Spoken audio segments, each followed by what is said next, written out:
Hello, everybody. We are back for our post E3 discussion today here on the Nintendo Pipeline Podcast. I am CMM, and with me is. One Up Muffin, but you can call me Jared. And Mina. All right. So, E3 has come and gone. Nintendo went last as always, making it torturous for all of us. Yeah. So, before we get into the Nintendo stuff, though, I just wanted to touch upon what everyone a few things that everyone thought of some of the other E3 stuff that was shown. We had everyone from Ubisoft to Microsoft to Bamco and Square. A lot of games shown, tons of indie stuff. So I guess we'll start with you, One Up. What were a couple of non-Nintendo games that you were interested in this E3? So the ones I wanted to highlight were first the Halo Infinite multiplayer footage. We saw that for the first time. Halo is one of my top non-Nintendo franchises. This one was really impressive for having a good mix of features from 5, like the sprinting and the clambering, and also some cool stuff from 3, like the equipment, and also bringing back the really cool big team battle maps, a lot of vehicles, a lot of players. Seems like a lot of fun, and it's free to play, which is wild. That's the Yeah, that big is one, cool. right? Like we've known about Yeah. that it's free to play, but it's so cool to I think this is the first time people are really taking notice of that, and I'm excited too. Like it looks great, and this is gonna have the biggest user base Halo's ever had, right? Because Yeah, which it's is Yeah. it's free to wild because play. you. Mhm. Xbox Gold doesn't have a paywall anymore, and it's on Steam, right? So it's just like Yep. Oh, everything is yeah. set for this to be huge. Yeah, this will be massive, and it's amazing that I kind of expected multiplayer games would start to go free, but we're seeing it now with Warzone. We're seeing it with Halo. I think we'll start seeing more AAA multiplayers go free in the future. I wouldn't be surprised if in 5 years Battlefield was free.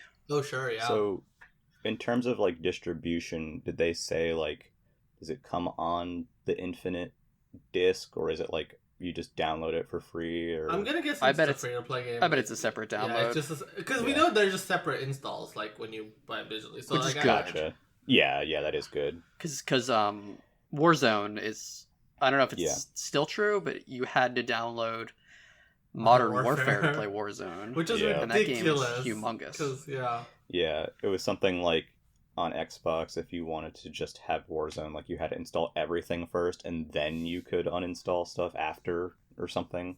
Something weird like that. Yeah. So, I mean, yeah, I'm super down if they just, hmm it would be And kind of again, neat. okay, Sorry, it would be kind of neat if like maybe if you buy actual Halo Infinite, like it comes with a code with like some like cosmetics or something for yeah, I would, multiplayer. I would, I would bet they give some cosmetic stuff with that, and for probably Game Pass Ultimate members. But yeah, free and Halo, it looks great. it looks good. Like it genuinely looks good. Like I'm excited for the multiplayer. I'm super down. And then my second is Riders Republic. This was at the Ubisoft show. This is kind of a spiritual successor to Steep, Yeah. which was a snow extreme sports game, and this one has some of the snow stuff as well as bikes. Bikes are the big thing in this one. So mountain bikes, Wingsuits. wingsuits, skiing, snowboarding. You're in a huge open world with tons of players. They showed at least 64 player races, Yeah. and it just looks like it looks like a blast. Yeah, well, it's neat because it's like kind of impromptu racing as well, isn't Mhm. it? Like you kind of just dive in and like, all right, we're racing now. Is that? Yeah, I guess I don't know how impromptu it'd be in practice, but that's the goal at least. And Steep was pretty good at making uh entering matches seem seamless, which is it's a shame that game didn't come to Switch. It was supposed to originally. Yeah, that is a shame. And if I remember correctly, Riders Republic, can you kind of just is that? I forget exactly, but like remember correctly, you kind of see the map and then you can kind of just like basically like click on a chunk of it and just go there. Is that how that works? Like you just In pinpoint a spot. I'm not sure how it works in this one, but in Steep you had a lot of choices of where you could drop to. You can airdrop into places in Steep, so I would Yeah, assume there's something similar here. yeah, that's really cool. I like that a lot. But yeah, I love and- extreme sports games, so I'm definitely into this. Yeah, and the first person biking thing was very striking too during Looked their intense. presentation. Yeah, that was like, if you have motion sickness, do not. Yeah. Do not. Yeah, like 3D trials a little bit there. It kind of looks Yeah. like the all game for vehicles, like you know what I mean? Like Yeah. Yeah, which was kind of like what the crew was, and like the crew was not great. So hopefully this Oh. feels better than that one. Fingers crossed. Yeah. So, speaking of that, Mina, you have Yeah. a couple of picks as well. I do. I guess to go off of sports, I picked Forza Horizon 5 as one of mine. That was at the Xbox conference, coming to Xbox, obviously, and PC. But they just had a really good showing, you know? Like, we didn't even know this game existed. And in fact, we knew Forza Motorsport was coming. So I think if you weren't, like, kind of paying attention to rumors, I think a lot of people weren't not even expecting Forza Horizon to show up, you know? Yeah. Yeah, because this would have been the off year. It would have been, yeah, but you know, Forza Horizon 5 just shows up out of nowhere, looks incredible, is out in a couple of months, you know, which you always love when a game you don't even know exists is out in a few months, right? It's out in November, yeah. right? And then they just showed, they basically closed the conference with it, like, it was before the One More Thing, right? And then they just showed a really extended look at the gameplay, and it just looked great, you know? Yeah. Yeah. Some of the shots were stoked. photorealistic. Yeah, I mean, you can like this looks like a next gen game, even if it's a cross gen game. It looks like a next gen game, you know. Yeah. It's gonna be 60 FPS ray tracing, all the jam, all the bells and whistles. I don't generally like care too much about like photorealism or you know how something looks to that degree, but there was no mistaking that looked really nice, and the location is great. I'm so glad that they're- yeah. It takes place in Mexico. In Mexico, and you know it. Here's the thing. It's like, I mean, this is obvious, right? But like, you know, it just looks completely different from Forza Horizon 4 because it's in a different setting, right? Because that was set in the UK, right? But like, this is just it. Everything, nothing looks the same, you know. Yeah. And I don't like racing games or car games. I don't like cars, you know. But yeah. That is a testament to Forza Horizon, because I played it. I would have never played it if it wasn't on Game Pass, right? But I played FH4 on Game Pass, and I just fell in love with it.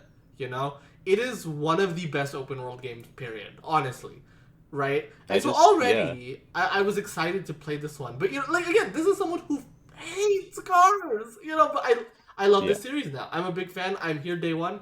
It comes to Game Pass, so of course I'm there day one, right? Yeah, day one. Yeah, it's you know, fun. I don't care about cars at all either, but I do like the idea of kind of just driving out, you know, around an open area that has like landmarks and is like memorable, you know. Kind of this is a weird comparison a little bit, but it's sort of like Outrun, where you're kind of just cruising, not like Outrun, but you know what I mean. It has that like that specific feeling. Yeah, I get. I'm referring to for sure. Yeah, just driving around the world is great, and yeah. Even though it's more on the realistic side, it doesn't feel like a sim racer. No. It still feels very accessible to anyone. For sure it does. Yeah, there's that, and then they also showed that little like stadium thing. Like you can kind of like make your own little challenge things, right? I forgot about that. That's cool. That's like Forge mode from Halo, where you can build your own maps and stuff.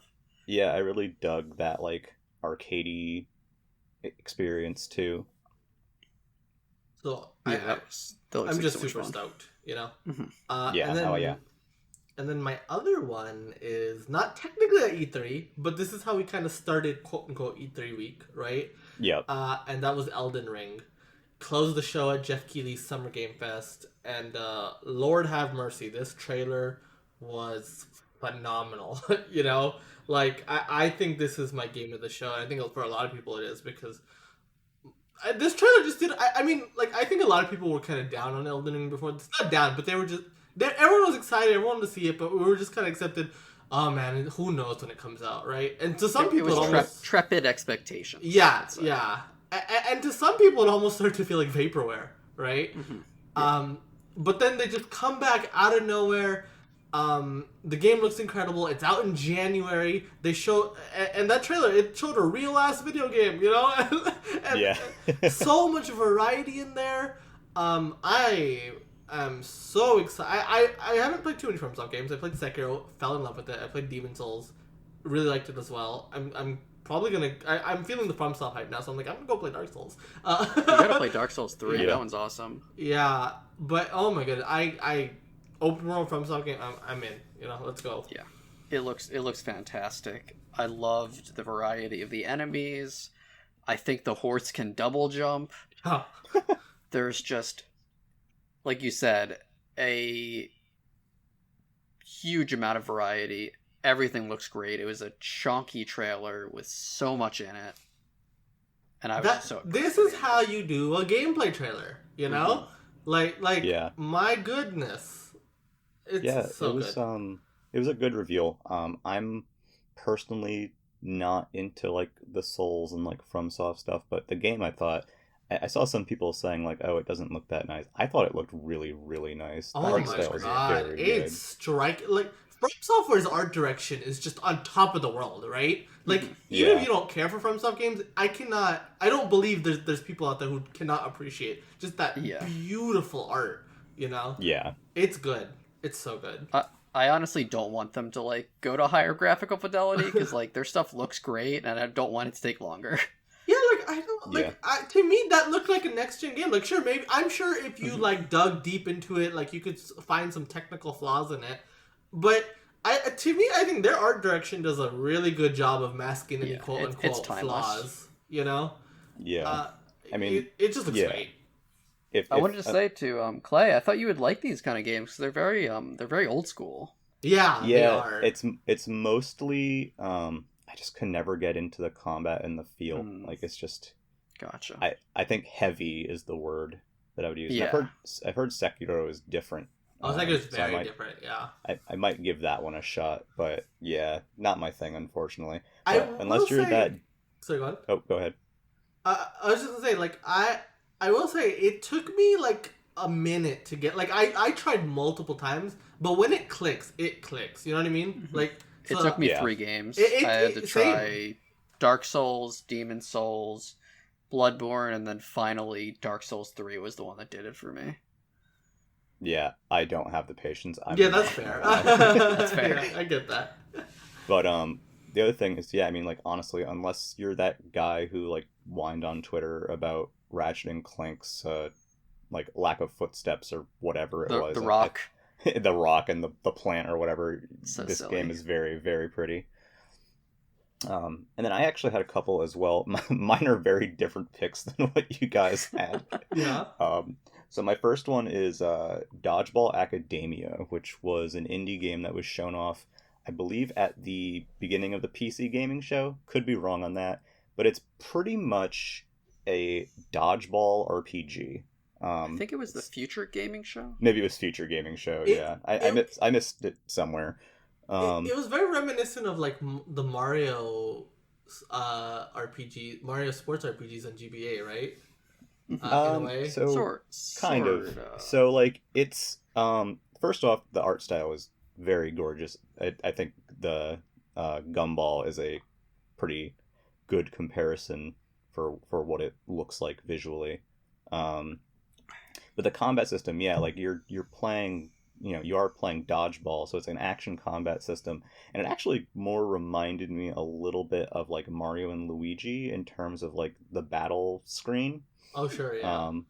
So yeah, it definitely has me intrigued. I love the idea of a dodgeball RPG.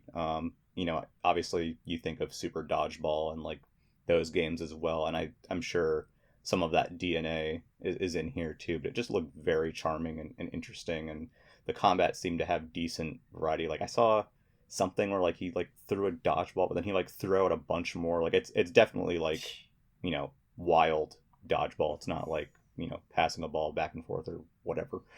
But yeah, it looked really cool, and there is a demo for it on Steam right now that I'm probably gonna try. I haven't gotten around to it yet. Oh yeah, let us know how that is. It seems cool. Yeah, I mean, indies really rocked at this E3 in general. I'll just say that. And then the other game that I wanted to briefly touch upon is I can't even call it a cult classic. It's a thing that exists, and that is at the Limited Run Games conference. They announced, and I found out afterwards that they actually bought this IP. They didn't just announce that they're like doing a version of it; like they own it now. Wow. And that is their one last thing was Plumbers Don't Wear Ties, which is an old like 3DO game that is infamous from years ago. It's basically a slideshow, and it's very workplace harassment. It's unhinged basically. It's like follows these people who are like coworkers, and you kind of like make story decisions basically, but Uh-huh. it looks like a freaking PowerPoint, and it's so funny. Like it's unintentionally like really funny, and just that they're literally like remastering and like up-resing some of the assets from this game is just the funniest thing to me.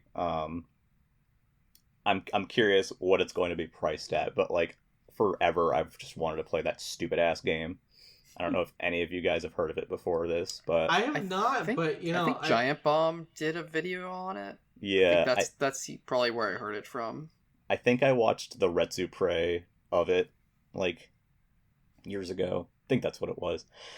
It's so funny. Like it's bad. Like it's very bad. Like there's nothing good about this game. Just to be clear.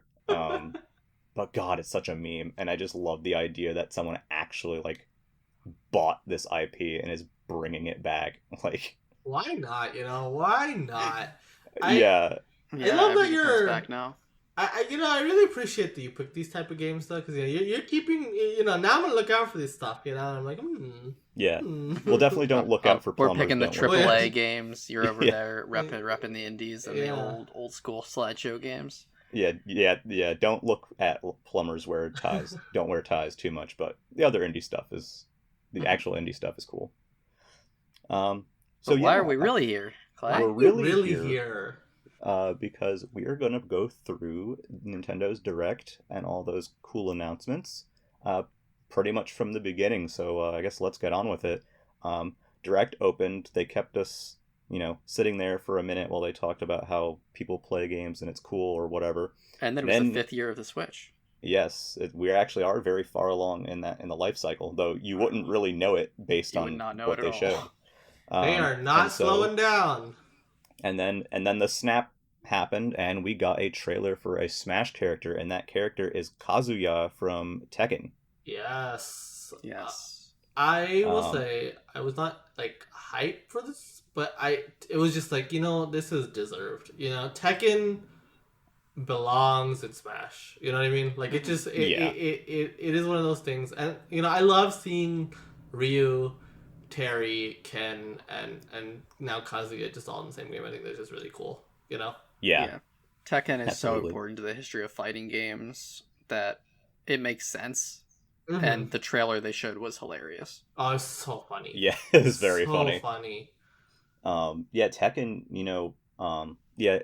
this is a pick that like I'm pretty neutral on in terms of like my own excitement about it, Mm-hmm. but I think it's a great pick. Yeah. I'm glad that Namco gets another rep. I think Tekken is, obviously Tekken kind of speaks for itself, but more interesting to me, outside of the volcano joke, is the way that he plays is very combo heavy and very Tekken-like, and they Yeah. showed that like minute like digest of just his move set, right? And I think we're all kind of just wondering how in God's name does this work? How do you fit that with Super Smash Brothers control scheme? Yeah. Yeah, I Like- Tilt, am smash, and neutral attack. right. Yeah. Like I am very intrigued to see how they pulled this one off. So that's I Sakurai wonder Hideo if the gonna B be. button will not be... yeah. Did we see a special? Or maybe the B button's just like punch kick? Yeah, so he had there was a couple moves that looked like they could be specials, but I had the same thought as you where I'm wondering if it's like Min Min where the traditional like smash button and special button are not Yeah. so with That would be Kazuya. That 10 hit the move that's literally called 10 hit combo. I'm just so curious how that works. Like Real. and those the moves are coolest specific. Oh, wait, go on. Sorry, I was just saying those moves were like specific. Like they all have their names. They're all from Tekken. Like they all have utility. I'm just curious how that works. Yeah, I was gonna say the only combos we have so far besides this is like those, like Marth's like side B stuff where you time it. So I wonder if his stuff is timing based at all. Yeah, I can imagine some sort of timing element. I mean, to be fair, Smash Bros has plenty of there. Like most fighting games, Smash Bros has combos and like real combos, and it has not so true combos, which mostly just means if it's a not a true combo that you know someone can get out of it somehow if it's not true. And Smash Bros has this as well, and I'm just very curious, like how deep this goes, because Ryu and Ken also sort of have this setup as well, where you have um, low kick, low kick, low kick, and into like into Shoryuken or Hadoken or whatever. But Kazuya is definitely a different feel. Yeah, it like this seems like because you could say, oh, another fighting game character, but I would not be surprised if Kazuya is a lot more unique compared to Ryu and Terry. Yeah. I mean, even Ryu and Terry barely play similar. You know what I mean? But like, yeah, I wouldn't. Yeah, I would definitely say Terry is very different enough. Right, and so I would bet Kazuya just feels very different from those other fighting game characters, and I think that. Sakurai, this is what Sakurai does best. He just implementing like the base, the source material so wonderfully in the confines of Smash Brothers. Yeah. So I am very excited just for the collaboration in general. It means we get that cool looking stage. We get Tekken music, which is a big win in general because Tekken series soundtracks are incredible. And we have spirits too, so like it's not just the character. The character's obviously the focus and is really cool, but I'm down for the full collaboration. I can't wait to see what else they do. You got Heihachi in the background of the stage at the very least. I guess, by the way, are you surprised it's not Heihachi? A little. I kind of wanted it to be Yoshimitsu. That guy's cool. Yeah, we were talking a little bit last night. I was like really late. We're like, oh, what if Yoshimitsu was in it? And we're like, how would we handle his alts? And I was just like, Yoshimitsu's been in every Tekken, so all of his alts would be his costume from every single game. Yeah. And he's also in Soul Calibur too, so he'd be kind of like repping two games. Yeah, he'd be like a dual rep. I think he would be an interesting choice. There other choices would I have maybe chosen someone else besides Kazuya? Maybe. But I think, Kazuya is essentially like one of the main characters of Tekken. I would say the main characters would be like Jin, Kazuya, and Heihachi, right? Yeah. Those are three. I would have guessed Heihachi or Jin before I thought they would do Kazuya, but I'm fine. I'm fine with it. Oh, I'm totally fine. I think it's cool. Everyone always thought it was gonna be Heihachi, and then so for it to not be Heihachi, I was just like, oh, cool. Just cool. Yeah, it's like how we got Min Min instead of Springman. It's cool that they're not going just for the Ryu character. Right. Yeah, or we got like Pyra Mythra instead of Rex. Like, I think that's good, and his devil form stuff is cool. I mean, Jin has that as well, but I'm curious to see how exactly it plays out in his moveset. If it's something like Sephiroth's, like one winged mode, or if it's a little different. I thought it would be like Joker. How Joker's like persona charges, and then the dude comes out of his back. It'd be kind of funny as if it's just like none of the above. Yeah, it could be none of these. Yeah. But the presentation for him is coming up on June 28th. It's a 40-minute presentation, and honestly, that's my favorite thing about these are the Sakurai presentations. Yeah. I can't wait for the Tekken history lesson. So after that, we got some third-party stuff. I think the most significant is the Life is Strange stuff that was rumored forever is finally happening. This is awesome. It's great. Yeah. It's so weird though, because like True Colors is coming the same day as it's coming to the other platforms, but it's like you're just announcing it now. It's so strange. Happy it's happening though. I think this is the way I want to play it, so I'm super down. I've always wanted to play these games. I played Don't Nod made the first Life is Strange, and I played their Xbox title. Tell Me Tell Why, Me and Why, that was great. yeah. So I want to go back and play Life is Strange. Yeah. It looks very charming. They're definitely not my type of game, but it's something that I think is interesting and cool, and it sets itself apart from like other narrative style games. Like what they showed of the new one, where like you can kind of see what people are feeling and like kind of like absorb it or like influence it. It's like really neat, and you see people's like you kind of see into people, like you exist in people's minds basically, like when you like are, you know, extreme empathizing or whatever with them, like you Mhm. Yeah. see like things differently. I think it's a really It's cool. kind of like you're seeing their true colors. Oh my god. Oh. I also God. like the anime style in the trailer. Like that's not what the games look Yeah. like, but I thought that was cute. Having Yeah, I all the wasn't expecting protagonists that. from the 3 games I didn't meeting realize each what it other was cute. was. Yeah, I didn't realize what it was at first because of that. And then I saw the only one that I knew off the top of my head was the girl from True Colors, and I was like, "Oh, okay." Like I'm sure everyone else knew what it was who has played Life is Strange, but and then we also had Guardians, which, you know, this was shown at Square. I personally am not into it, but the one thing I wanted to note is that they, for some reason, didn't mention that it is a cloud version on Switch in Weird our they wouldn't presentation. mention that. Very Yeah, strange omission. Like that Yeah. that seems like kind of important to know. Kind of like dishonest marketing. Yeah, honestly, Yeah. which is weird because when Hitman and Control happened a couple directs back, they were very blunt. These are cloud versions, you know. Yeah. And then so Yeah. for them to be like to present this as just normal, very strange. Yeah, I think the excited for JP game. version even had it as cloud version. Yeah, but not of the the direct. American. It's just so Yeah. it was weird, really weird, really I really think weird. I'm more positive on the game than these two. I think it looks pretty fun. It's looks kind of like a mix. Like the action looks good, fine, but I like the narrative stuff. There's a lot of focus on like narrative choices. I'm hoping the combat works better in action than it looked, but it didn't look awful. It made me, so this is maybe a weird comparison, but the game made me think of Final Fantasy VII Remake in the sense that Okay. the main game is the combat system, Mhm. and then in between the combat system you're sort of walking around and making light interactions and narrative choices, right?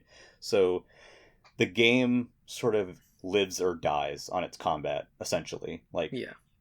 if for some reason Final Fantasy VII Remake's combat was awful, then that would be a death blow for that game. But it's really good, so it's not. Mhm. So in terms of combat, one, I have two thoughts. One, it's weird that they don't let you play as anyone but Star-Lord. I kind of get the idea they're going for, like, narrative-wise, and the idea of you ordering them around or making decisions. And I do like the, like, in battle that you can, like, you know, summon your compatriots and, you know, direct them to do attacks. Mhm. But the thing with Star-Lord, his combat, you're playing as him, his combat just did look so nothing to me. Like, it felt like it The felt hits like didn't seem very heavy. yeah, it didn't. Yeah, nothing felt like it had any punch. It felt like we were like they were holding the shoot button, waiting for, you know, the enemy meter to drown, and in the meantime, they were calling your partners to do the actual cool stuff, Yeah. which was weird. So that's kind of Yeah. my take on that. Hopefully they do a demo because I'm still interested in trying it. I like the Guardians, Yeah, and the comedy looked like it looked entertaining. I appreciate that it's not like a live service game, that it's like a Mhm, single very player much. experience and is fine with being that. Yep. Um, but yeah, anyway, that's Guardians. But That's Guardians. beyond Guardians, afterwards we had a little montage of a couple things. Was there anything that anybody wanted to talk about from that? We had like 2 Point Campus, Worms. Just probably of those, the only one I really cared about was 2 Point Campus. I didn't play 2 Point Hospital very much, but I like those kind of management games, and yeah, they're charming management games. They look fun, and I would be Yeah. interested in trying this one. None For of me, these the one- particularly oh. stood out to me, but yeah. Yeah. For me, there was one that stood out to me, and that was Cruisin' Blast. Oh So, yeah. Cruisin' Blast has only been in arcades. I want to say it was released in 2017. Nintendo owns this IP with Raw Thrills. Wow, I didn't Excuse know me. that. Yeah, and there hasn't been a cruising game on consoles in years. So they showed a little bit in the direct, but I looked at the actual trailer, and so what I thought was really cool is so it has the full arcade version in it, and the full arcade version is just like 5 tracks, right? Mhm. But the Switch version of this is basically like a new game. They've added so many tracks. There's like almost 30 tracks in this version. Tons of Wow. different racers and drivers, everything from like unicorns to like probably I think I saw a taxi cab and like normal cars and stuff. There was a And shark with lasers. the shark with lasers is great. Mhm. And then they have like I guess you can kind of like unlock a lot of the tracks and racers by collecting stuff as you drive, and it's got up to 4-player split screen. I don't think they said anything about online, and the game isn't a looker, but like I'm hoping that it's like stable enough and the tracks are fun enough that like it'll be a nice arcade racer alternative for Mario Kart, because I'm Yeah. very down for that. Yeah, we do not get enough arcade racers. Like the trailer did not impress me at all, but I would definitely be willing to keep an eye on it. Kind of interested Yeah. just for the historical aspect of it, you know? Mm-hmm. Yeah, and I'm also curious about the pricing. If they price it at like 40 or 30 or something like that, I think that's a pretty good value for what you're getting, Yeah, definitely. Now, the next thing that was shown is Monkey Ball, and I'm a Hell huge Monkey yeah. Ball fan. I don't know about you guys. I love Monkey Ball. So, something I just want to quickly mention about this one, since we did get some details after the trailer from Sega. So Monkey Ball Banana Mania is it's basically a remake of Monkey Ball 1, 2, and Deluxe. It has all the stages from those games, or rather 300 stages from those games, which I think is all of them. It's a And lot the of mini stages. games. Yeah, it's a lot of stages. And Did you say on all top- the mini games? Sorry. Yeah, so we were Wow. looking last night to see. They said 12 mini games, and 12 mini games are what were in Monkey Ball 2 and Deluxe. Phew. So, yeah, so it's got all that. It has online rankings. There was something about an online time trial mode, but I'm unclear if that's one and the same. And you can actually customize your monkey with like costume pieces and customize the ball and stuff like that. And honestly, like so many people, including myself, were waiting for something like this that would be like a return to form for Monkey Ball. And I'm still waiting a little bit just to see a little bit more detail, but like I'm very happy about this. I'm so excited. There's one detail that people were worried about in the trailer. Yes. About the jump. Yeah. A rep came out and said the jump is off by default. Yes. Which is And very cool. I think that's very cool, right? So like the issue with the jump in games like Banana Blitz HD is the stages are built around the idea that you need to jump, and in my personal opinion, the jump mechanic doesn't work very well. I don't think it's good or fun, but I think the jump as an assist tool in stages that are not built around it, stages that you can kind of break with the jump as an optional assist tool, is actually a very good inclusion. Like, I think we'll see speedruns of Banana Mania that are like no jump and jump, and you'll see very different things. I'm just very happy about it. I know I am too. the digital deluxe includes classic skins and the original soundtrack. Sadly, that isn't in the physical version, but apparently it will be made available either as DLC or something else. But I mean, $39.99 comes with like a 50-page art book for some reason. Oh, it's only $39. Wow, Yeah, that's it's, a lot of game. Yeah, If you haven't played Monkey Ball before, it is a really fun labyrinth game, like marble adventure game. But also the mini games are surprisingly good. Like they're some of the best mini games in gaming. Yeah, I can't tell you how much Monkey Bowling I played with my dad, or Monkey Target is there. Monkey Target could be its own game. Yeah. It's that fun. Yeah, so it's $39 on consoles and it's $29 on PC. So, oh wow. Which I think they did for Banana Blitz HD as well. But, Yeah. Very pleasantly surprised. Mm-hmm. I think the only real miss is there isn't online for the mini games. I think that would have been really cool. That would be really cool. But speaking of something that does have online for the mini games, look at that segue. Yeah, you take it on one up. All I know right, you're ready next for we this. have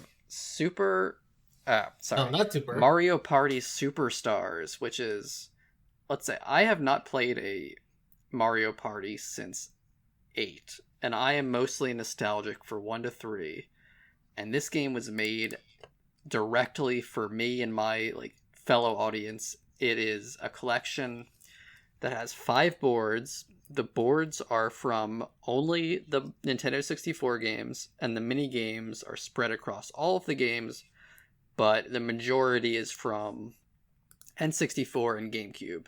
Yep. And it has full online support.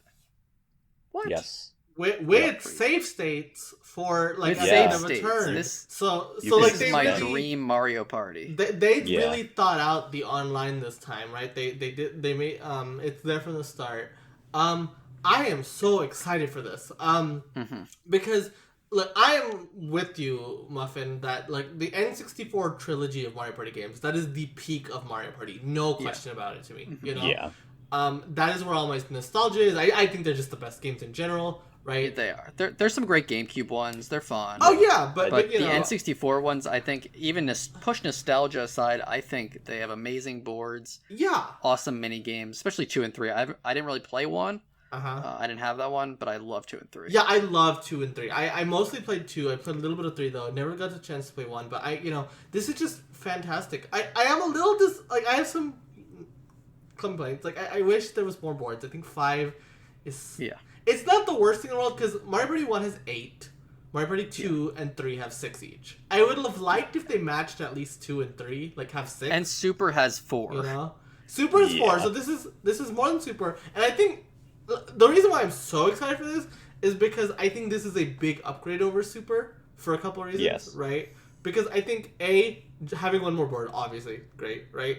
But the fact that it's not just that we're getting the N64 boards, but we're getting the N64 rule sets, right? So these maps are bigger, so we're back to a 10 dice block set, 10 die. Ooh, that's a nice size die. It makes it seems like a small thing, but having those bigger boards makes so much of a difference in you feeling like you got your money's worth, you know? And 100 mini games is more than it's awesome. Oh yeah, that's especially doing it all throughout. Not the mini games. That's something you don't need to limit to N64, right? And so I'm glad that they chose not to do that. And you're going back to your classic rule set because we've already tried some interesting things, but I think this is more what I want though. From Mario Party is just give me the N64 thing but modern, right? That's really kind of all I want, and that's what they're giving me. So I'm excited. And this is funnily, they did something similar on the 3DS, very late 3DS game, Mario Party the Top 100.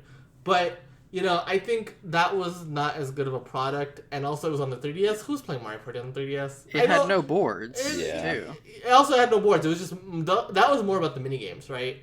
Whereas I think this is just a smarter version of that on a system where it makes more sense. And I don't think that one had online either. No, and this definitely didn't. So this one is just... It checks every single box that has made me not get Mario Party since 8. Yep. So, for me, I'm one of those weird people who owns every single released Mario Party. Obviously I don't own the arcade machines or whatever, but, I own 1 through 10. I own DS, all the 3DS ones. I have the e-reader one. I have all the Mario Parties. And I think... even though it's more BS than the others, that Mario Party 1 is still my favorite because it's got this weird and unique thing about it. It's very mean-spirited sometimes. Oh, yeah. It is so mean-spirited with everyone, yeah. Your opponents will lose coins when you win minigames. It has a lose a turn space, that will just stop you in your tracks. It's got all this silly stuff in it, but it also has a lot of really neat stuff in it. And I think taking minigames from the first 3... and the whole series is great. There's already a lot of really great mini games in there. Peach's birthday cake was one of the boards they showed, and that board is the biggest pain in the ass in the universe. It is a douchey board. I'm just gonna say it's just straight up douchey, and it's perfect. And I'm just really happy to see that in there, and I'm hoping we see some more. We know Peach's birthday cake Spaceland, and then the box art showed that Woody's Woods from Mario Party 3 is in there as well, which is also a great board. Yeah. And one thing I wanted to note that kind of came up later, I think during Treehouse, is there's a new feature now where in the middle of a game you can add more turns. Oh, what? Oh wow! So if Yeah. you think you don't have enough Mario Party, Yeah, or like if That's- everyone's having a good time and do like, we oh know man, the turn maximum? we don't. Hope it's 50. I'm gonna- I hope gonna it's guess 50. it's 50. I'm gonna guess it's 50. The But yeah, you eShop can- page mentioned 30, but I really hope it's 50. Because Yeah, I mean- that was the other thing, right? The max in Super was 20, I think, right? It was think it was small. I think it was 30. Oh, but maybe it I was could be 30, Okay, wrong. so but- so one the gold map supports 30, but none of the other ones do. Interesting. Yeah. The other ones are only 20. Yeah, that's what it was. Yeah, it was, and that Yeah. was so disappointing in Super. And so I mean, I think the bigger boards will help, but I think having 50 turns would be just Yeah. icing on the cake for me. Also, Mario Party's about misery, and 50 turns gets you there. that's what you need, Yeah, for real. I'm not expecting it. It's foolish too, but please do DLC this time. Please do DLC Add this more- time. Add more maps, Like, please. yeah. Add a few Honestly- minigame packs, sure. If they just added like one board or two, Yeah. I'd be so happy with that. Same. And one other thing I did want to touch on about Mario Party is compared to Super Mario Party, you can tell they're definitely listening in terms of usability. So Yeah. first off, you can use any controller this time, which is great. Mhm. It's awesome. And they've really sped up the board gameplay. They've cut down on a lot of the extraneous, animations. They move, even the characters just straight up move so much faster between spaces. And I think something that people forget from the original trilogy of Mario Party games is, I know at the very least Mario Party 3 had the feature where you could actually speed up actions. And then you get to Mario Party 4 and everything is so goddamn slow, like extremely slow. And Super Mario Party I liked because it, presentation wise and feel wise, like it was very good, but it was still very slow. So they fixed that, which is cool. And the other thing I don't think people have really noticed much yet is in terms of items, it mixes the Super Mario Party items with classic items. So you'll still see, double dice, triple dice, choose your own dice, like the cursed dice and stuff like that. But, the skeleton key obviously is back for Spaceland. There's a chain chomp like whistle of some kind, which I can't remember if that was in another one or not. I feel like maybe 3 or something. Yeah, and then they had the warp block item from the original trilogy in there as well. So there's definitely some more interesting variety for items. And I'm kind of glad that it's a mix of the two. Like the mushroom is still there. It's just like the Super Mario Party mushroom where it just adds 5 to your roll automatically because they have the double dice. Double dice is a separate thing. Yeah, so double dice Got is its it, own okay. thing. Because mushroom then- used to be the double dice one. Yeah, mushroom used to be double dice, and then golden mushroom was triple dice. So now those are dice, but the mushroom is still there and adds, to your roll, Okay. which I think is a good compromise, honestly. Yeah, that's cool. I'm very stoked for this one. I'm so excited. The mini games they've shown so far is awesome. I can't complain. It looks great. Does anyone have a mini game that they hope makes it in? I saw a lot I liked in there already. Yeah, honestly, They the list is already looking really good, They Well, I know got there's- Booksquirm. What else Yes. do you need? Well, I know there's one you wanted, Muffin, which was Shell Shocked. Is The oh tank. yeah, I want Shell Shocked. That's the Yeah. tank one. And I really want Goomba Bowling from Mario Party 9 because that game is actually super fun. I think somebody mentioned the dogfighting one. Was that you? Yes, I know someone else did too, but yeah, the one from Mario Party 3, the dogfighting one is Yeah, fun that's a as fun well. one. But I love there's those already a ones lot of too great because they stuff. look so ridiculous too. Because it's like a tank with a Mario head. Yeah, it's so stupid. It's not Mario in a tank. It is a tank with Mario head. It's very silly. Yeah. Oh, it's what's that great. pizza one? eats a pizza from Mario Is that in Party there? 3. Yeah, it is. Someone Oh, already good. found it. Okay. I think it's on the box art actually. Great. But yeah, so And that they have the wasn't puzzle one that's great too. Yeah, for Mario Party 3, the Mhm. like the 2-block puzzler. So Three was my amazing. my main thing is I'm curious if there's other modes. If there's extra mode again with like the full length versions of mini games, like Mario Party 3 had a full version of the puzzle game. Oh, yeah, Mario Party yeah. 9 had a full version of Goomba Bowling. I'm hoping that stuff's there. That would be great. Yeah, I would love some side modes because I don't have Super yet. I kind of want it with now with the online, Yeah, but they have some cool looking side modes. They have like a rhythm mode. Yeah. They have dual mode. They have there's a lot of stuff in that pack. I think it is Yeah. more full featured than people give it credit for. Well, what I think is interesting is that the two Mario Party games that are on Switch now are both very different from each other, and I think Mhm. serve different purposes. I think Super Mario I- Party is generally an easier game, maybe for some people to get into who aren't as familiar with Mario Party. Definitely is a little bit slower. The controls are definitely more like you have some motion games. There's some more variety in content. It's a different sort of package. And then this game is very much like the classic Mario Party experience, like dialed up to 11. Mhm. So I'm kind of curious to see what happens when this one releases. What were you saying, Mina? what I was gonna say was Super Mario Party is one of those games that just keeps selling, right? Yeah. And so Mhm. I am really curious to see what happens to that game's sales after this comes out. Because if it doesn't slow down, Super Mario is gonna be a 20 million seller, you know. So I'm curious if this slows it down any, or if they just both sell well. Who knows? Yeah, Yeah. I mean, hell, I think they're different enough. Like, I might even buy Super if like I want more Yeah. Mario Party. I think they can coexist. Mhm. I really do. I think They're they're not- different enough. It's not like a Smash 4 and Ultimate. Like if those were on the same platform, nobody would buy Smash 4. It's not like that. Yeah, one doesn't obsolete the other. Mhm.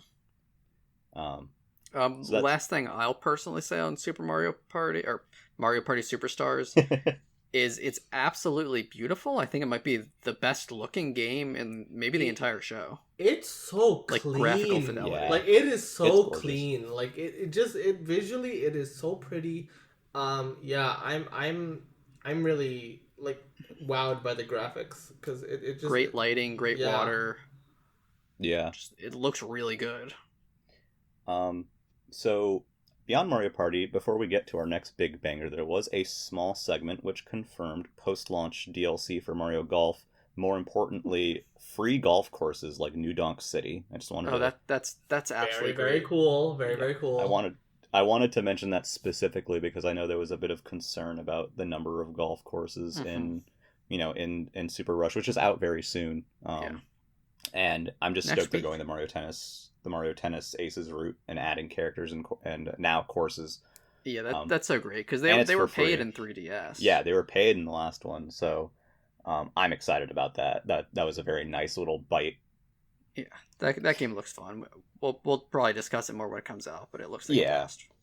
But moving right along, we had another big game right after. A big announcement that a lot of people were hoping for, was rumored for a bit, and that is we finally have Metroid 5, which is indeed called Metroid Dread. a great Oh title. my New 2D Metroid. goodness. Yes. Yes. Like oh my god, like can we talk about like how like this is a literal people go into E3 more than anything wanting dream announcements, right? Mhm. I think Metroid Dread is a legitimate dream announcement. And the Oh, way yeah. the way this I think this trailer made you realize that too, right? Because Yeah. right off the bat they start with Metroid 5. They want you like that is like a message to the hardcore fans, right? Like Yeah, we absolutely. know that you want a game set after Fusion, you are getting it, right? Yeah. Just immediately. Yeah, just immediately. And then to call it Metroid Dread, a game that was never officially announced, right? It was Yep. canceled 11 years ago. Canceled, yeah. Interestingly, right after the direct and right before Treehouse, they did like a little dev diary with Sakamoto. Yeah. The game was canceled not once but twice. Interestingly, which I didn't Yeah. even know that they had tried again a second time, right? Yeah. But he straight up said like, hey, like I had ideas for this game for so long. but the hardware at the time, presumably the DS, right, could not handle it, right? And finally now, because it's on Switch, not only do I get to realize that, but go even beyond, right? Yeah.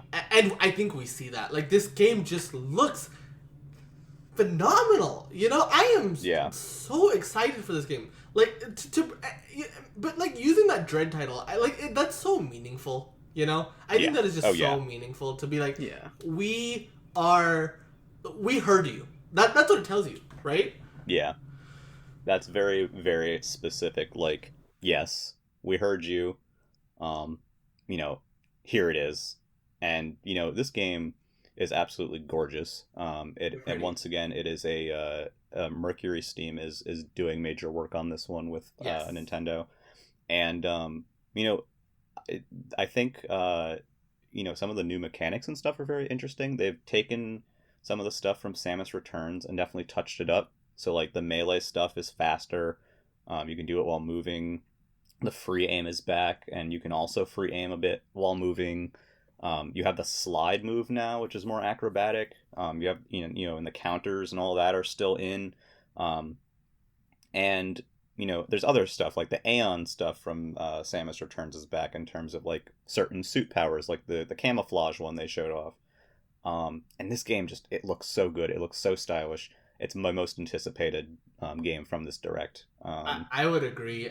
I think what's fascinating about this game too is that, I mean, first of all, can we talk about like how different it looks from other Metroid games, right? Yeah. Because I mean, hey, let's just start with Samus, right? She's not her typical orange. Her suit, I love her new suit. This looks so good. I do. Right? I do love really the new suit. Big fan of it. It's like white and red, and it's neat. Yeah, very, very striking visually, you know, and very different. I love that it's different. You know, I love when we see characters in a way we haven't seen them before, right? And then the world, because like, you know, I think my biggest quote unquote fear going into a Metroid game, a new Metroid game, right, was that you were gonna see like the typical Zebes-esque look, you know? Yeah. This is a striking departure from like the aesthetic of Super Metroid, right? Yeah. It's got a lot of like white and black hues. Yes. Yeah. And it's very like metallic, very, you know. Yeah. Yeah.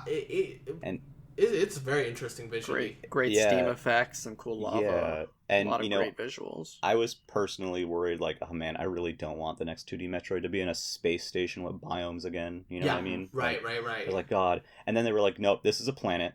So I'm like, all right, cool. And then they said something in the treehouse that was very interesting, which is, you know, but in previous Metroid games, you know, like when you go on, you know, SR388 and whatnot, you're starting on the surface and working your way into the core. This one, you start in the core and you're working your way out. Ooh, that's a cool little really inversion. Cool. Yeah. Really neat. Yeah. They said like the game's about ascension.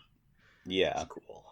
And then we would be remiss if we didn't mention the Emmys, the chase sequences that are much more intricate than the SAX and other. I mean, this is probably the Emmys is probably what Sakamoto was kind of hinting at when he said that they couldn't realize their vision on old hardware, right? Having this kind of like is Mr. X from RE2, is that a good comparison point? Maybe not to the same extent. I was gonna say Mr. X Nemesis type character. Right. You know, I would bet programming that for the DS was a little bit harder, right? And you know, now they have the technology to be able to pull that off in a convincing way. And I think that's just a really cool element to add into a Metroidvania. These kind of like unbeatable monsters that you have to kind of avoid and hide from or run like hell from, right? Yeah. It adds this sense of tension, which Metroid is very much about tension. Oh right? Yeah, absolutely. So this gameplay mechanic is just a perfect fit for Metroid, you know? Yeah, I know. What's interesting, so just to compare from Fusion, with the SAX, you know, those sequences are scripted where, you know, the SAX is always going to appear in this spot and you need to get, you know, past her, and at some point she will no longer be there. What they've done this time is, although the segments are still they're still kind of gated off as indicated by those like weird doors. Mhm. Instead of the actual sequences being scripted, it's more that now that you're in their zone, they're listening for you. They're looking out for you. So they have this new thing with like sound. Um, so you have to be careful about like the moves you make and what you shoot because they can actually like hear you.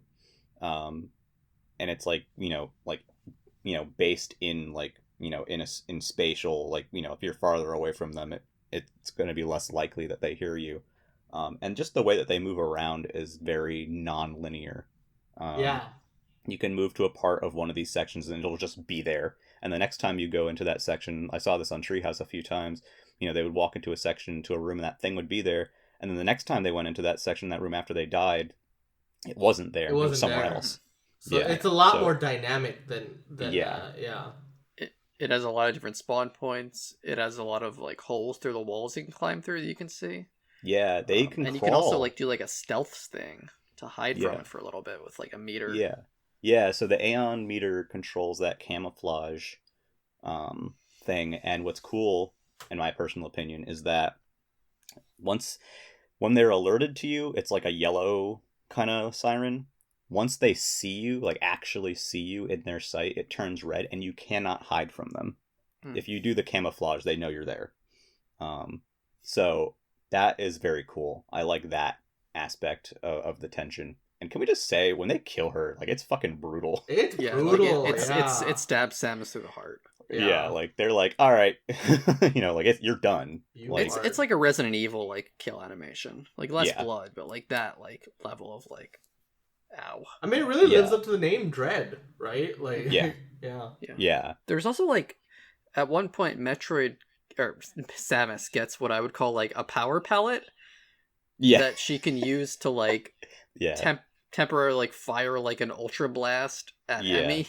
Yeah. To make it like go away for a bit. That was cool.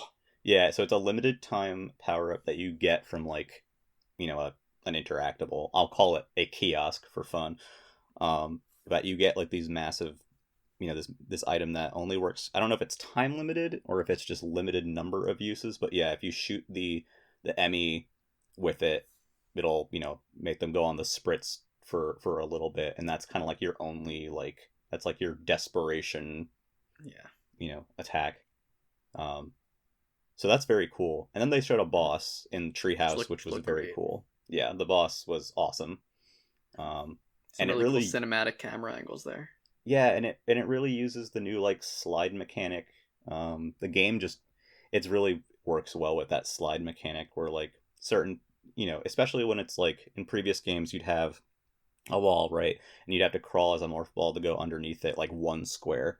Now the morph ball is still in the game, and I'm sure there are longer morph ball sequences, but now when you have like just a single high block, you can just slide through it, and it's just smoother and much faster, and I think it's just really interesting.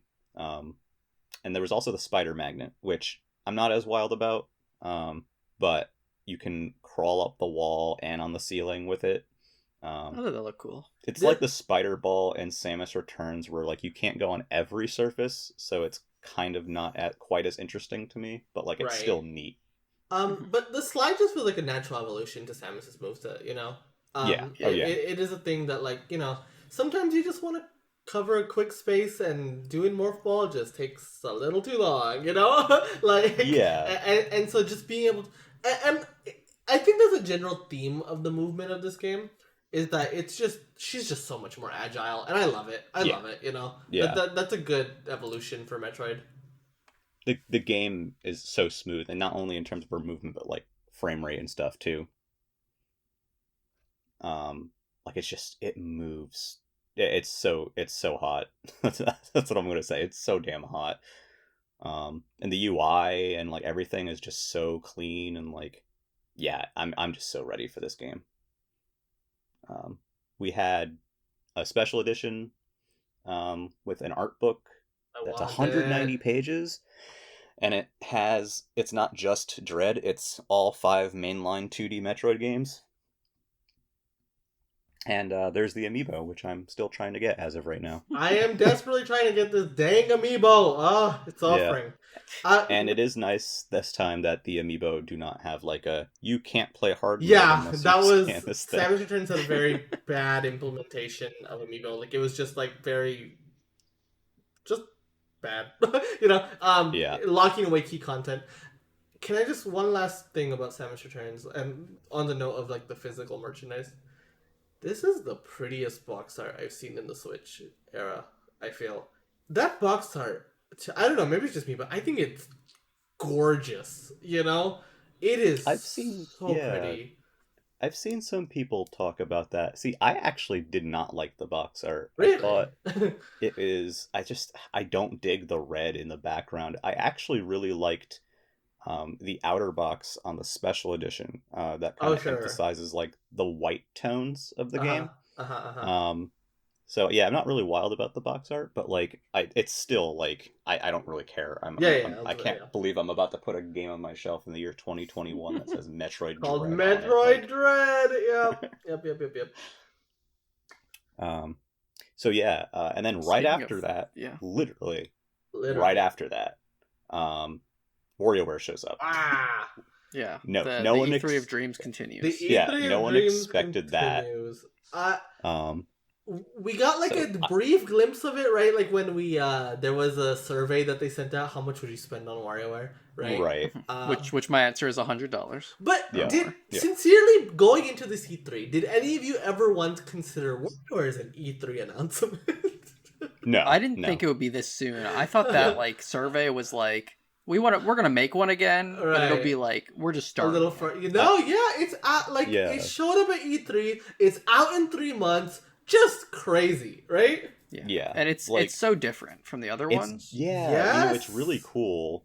I was kind of worried a little bit when I first saw the trailer, but seeing the treehouse really solidified. Yeah, so let's discuss the differences. Yeah.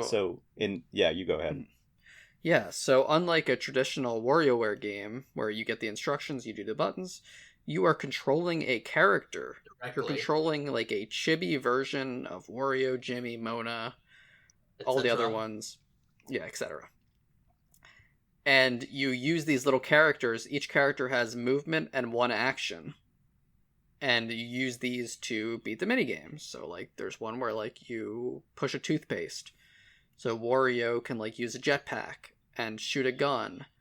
And Mona has a boomerang. And you choose 3 characters, kind of like in whatever, like a Marvel fighting game. Yeah. And it'll randomly choose a character and a minigame, which kind of like increases the variety even more. Mm-hmm. Yeah. So it's very cool. Giving you direct control over a character at all times is such a shift for WarioWare. Right? Yeah. But it hurt me at first, but I think it's very cool. I think if you are concerned about it, watch the Treehouse segment because it does a really good job of selling you on the concept. And I'm happy that this is going for something different. Yeah. Because at first, there's been so many WarioWare games, right? Would I love what if it was like the other ones? Would I still love it? Of course, right? But the fact that it is going for something different makes me even more excited. And it turns out, hey, that's also a really smart way to do co-op because you can have each person's controlling a character, and that's a good way to make sure that pretty much everything is multiplayer ready, right? Yeah. And so that's like that means there's like 6 characters. They all have different actions.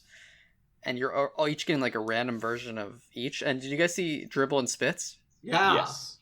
That's so cool. So when you click on Dribble and Spits, each person gets one of them, and they can only shoot in one direction. And so smart. And I mean, so they showed a bunch of characters. There's a bunch more they didn't show. It's probably more around the tune of like 10 or 12 in the end. And like, yeah, at first I was slightly disappointed that we weren't getting like a Joy-Con centric WarioWare. With all the wackiness that entails, especially after like smooth moves is so like, wild in that way. But not that, I don't know if it necessarily precludes some like minor tilt stuff, but it's definitely mostly button controlled. But one thing I do think that's interesting is traditionally in WarioWare, you need to figure out what the instructions mean, what the controls do, and what to do and execute on it, all in 5 seconds. What's interesting with this one is I think it could be a good gateway for some people to get into WarioWare, where the controls are standardized now. Like, you know the controls and the actions that you have. Now you really just you need to focus on doing the thing that, you have to do. And I do think that's an interesting shift. And I also think it's interesting because, each character does it in a different way. Like, Mona has a boomerang that she throws, but also she's riding her scooter, so she cannot stop moving. Yeah. Young Cricket is makes it like a platformer where he can jump really high and move left and right, but he's he's stuck on the ground. 18 volt. Yeah, 18 volt. Yeah, 18 volt is always in the center, or where he needs to be. They put you where you need to be on the screen, and all he can do is adjust his projectile left and right and throw it at different angles. Orbulon, I think they showed it briefly in the trailer.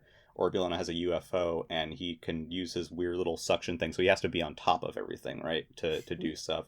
So it's interesting because each of the microgames now is different depending on which character you use, and the high score tables also show, not on top of the score, it shows what your lineup of characters was. Oh, that's awesome. So I'm kind of curious if maybe, in the post game, maybe there'll be a mode where instead of picking 3 characters, maybe you pick 1 character and you go, through all the microgames, and you can kind of see, what characters you do better with high score wise. Mm-hmm. There's also one thing I wonder is, you can't, since 18 volt is stationary, you can't have microgames that are dodge this and stuff. Well, I think you still can if you give 18 volt the ability to instead of you have to dodge things, but what if 18 volts projectile in those games breaks the obstacles instead? Oh sure, and I think that goes to show this could I think these quote unquote limitations that each of these characters have could really just make the variety of this shine even more, But because there's a lot you could do with having these different characters that have different just wildly different movesets, and it just adds to the replayability, playing one microgame as one character to the next, it really is just a very, very different experience. And I have full faith in them that the microgame variety is still good, even with a standardized moveset. I think the microgame variety is going to be really good still, I'm not worried about 200 plus micro games with different characters. And they also said this might not be true, but they said on the eShop page it says there's 4-player support, so I'm guessing there's not the main mode. Obviously the main mode's only 2 players, but WarioWare is known for some weird side modes. So I would be excited to see those. I would bet some of those are 4 players. Agree. It would be kind of funny actually, or interesting, if they had this weirdly enough asymmetric multiplayer game in Wario where the 2 main characters are playing microgames and maybe a third person is just messing with them. That'd be fun. Shooting stuff. Which WarioWare Mega Microgames in the GameCube had that going on, where someone was trying to play microgames and the other people would be characters running around and making poses on the screen to block it and stuff. That's such a great party game. But God, not to toot my own horn, but I'm just too good at it to play with my friends. Sure. Yeah. It's a great, I think this game, so it makes the entry point, I think, slightly easier, and it also makes the game even more complicated and more filled with variety at the same time because of all the possibilities that this character system adds. It's just kind of a best of both worlds. It is a really smart evolution of the formula. It really is, because I always wondered what they can do to keep the series fresh, because it has had a lot of entries. It's been a while since we saw one, but there's a lot of WarioWares, right? There's one for every single Nintendo console, right? I'll count since Game inception, one. right? And so but they did it in a way where, because Game Wario I think strays too much in a way that it's just not WarioWare anymore, right? This is still WarioWare, but in a very unique and fresh way that is just exciting. Yeah, it's exciting. All right. So Next up are a few moving announcements. Yeah, so moving on from WarioWare, we got some cool third-party stuff, which is Shin Megami Tensei 5, Danganronpa Collection, and Fatal Frame making its way to Switch. I don't know if you all had anything to say about these. Nope. Danganronpa is just it's about time for me. Like, goddamn, this took way too long, but cool, finally here. Fatal Frame, I'm like, yeah, go on. Oh, I was just gonna say, finally, Danganronpa's here. Yeah, People have been asking for this game. people forever. have been just like, it's about time.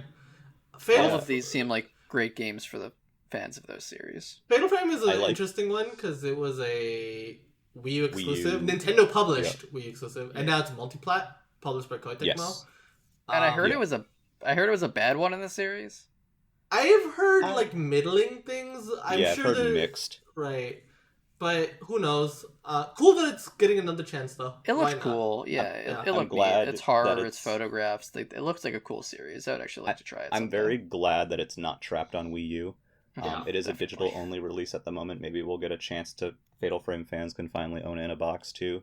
Fatal Frame was the one that I was most happy to see. Shin Megami Tensei 5 I thought looked really freaking cool. I don't like RPGs, really cool. but Yeah. it looked really cool. It looked And then, surprisingly cool. And getting a date November, that's fantastic. You know, that's another game that was just kind of vaporware for so long. That was announced when the Switch was announced. The conference, right? It's like one of the first Switch games announced.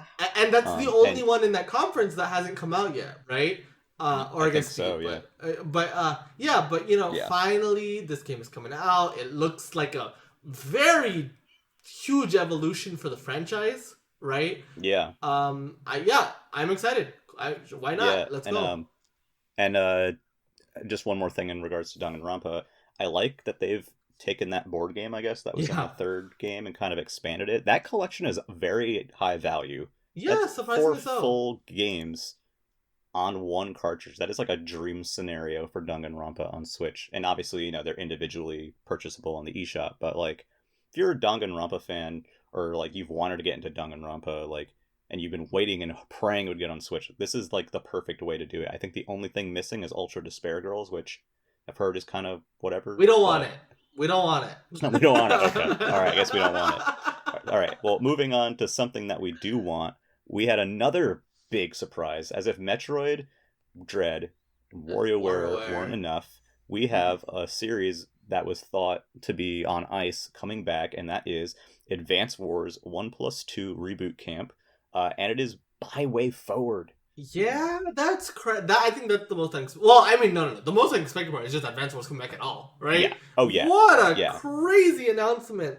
This is a franchise that has been dormant since the DS, as far as I know, right? So it's been on ice for a while. I think this is one of those games where anytime people mention Advance Wars, there'll be a group of people telling you there's no point in bringing it back, right? No, clearly someone saw worth in it because it's coming, it's here. I think doing 1 and 2 together is a smart move, especially for a new studio. It kind of reminds me of, like, you know, Mercury's team. They got to kind of they got to learn how to make a Metroid game by remaking an older one, right? Right. And I think I'm hoping that we see the same evolution that we saw for Metroid with Mercury's team. I'm hoping we kind of see the same thing here with Way Forward and Advance Wars, you know? I agree. And these are big games too. Like this is a sizable pack. Yes, I think it is. the first game is like 15 hours and the second one's like 30. So that's a You're getting like it seems like valuable... it seems like $60 a lot, but it's a good amount of game there. Yeah, you know, I have not ever gotten into Advance Wars before. I'm kind of thinking about it now. They're but so fun. Having like both the games together, and then something they weirdly didn't say in the trailer but clarified in the direct, that there is 2-player online and 4-player local. You know, wait, did they confirm if that co-op was only local? They said in the trailer or in the product page it mentions like, oh, you can do up to 4-player local multiplayer. What it didn't mention was that there's 2-player online multiplayer as well. Got it. And so something that Advance Wars is known for it also is its map editor and stuff like that. So that's what I'm mostly hoping to see has made it Oh, sure, yeah. into this remake. But God, I really dig the visual style. I know some people were kind of down on the figurine map like table I think kind it's of cute. thing. I'm mixed on it. I think it's fine. I really think it's cute. I think a little toy soldier kind of aesthetic. I think it works, and I do think even if you don't like the toy soldiers and the 3D models, I do have to say the portraits look very good. Yeah. The portraits look great. The 2D animations look totally good enough for me. I like it overall. I think it looks like a great package. And I'm just happy it's back. I am just happy that Advance Wars is coming back. I'm so happy it's back. Yeah, the character I love the portraits DS are one. so good. Like, God. And yeah, I do love the combat scenes and stuff. And I do think it's interesting. I can see why people wouldn't like the toy soldier aesthetic. Maybe they feel it doesn't totally fit the game. I think it fits it fine from what I know of the series. I do appreciate that it makes it kind of like a tabletop war game. Like in look. Yeah. Because the missions are on a table. Like it's like it's almost like you're playing like Warhammer or something. It's clever. Yeah, it is. So happy for fans of Advance Wars. But they're so snappy, and I think what WayForward did is they kept that snappiness. Like these games, the animations were really quick. Everything just felt really smooth, and that is still here, and that's what Advance Wars is. It is a very fast-paced tactics. The one thing that I did notice, which it isn't a big deal, I'm guessing it'll probably be a little bit improved by the time the game is out, is that it did sometimes feel like the battle transitions took a little bit to get back to the map.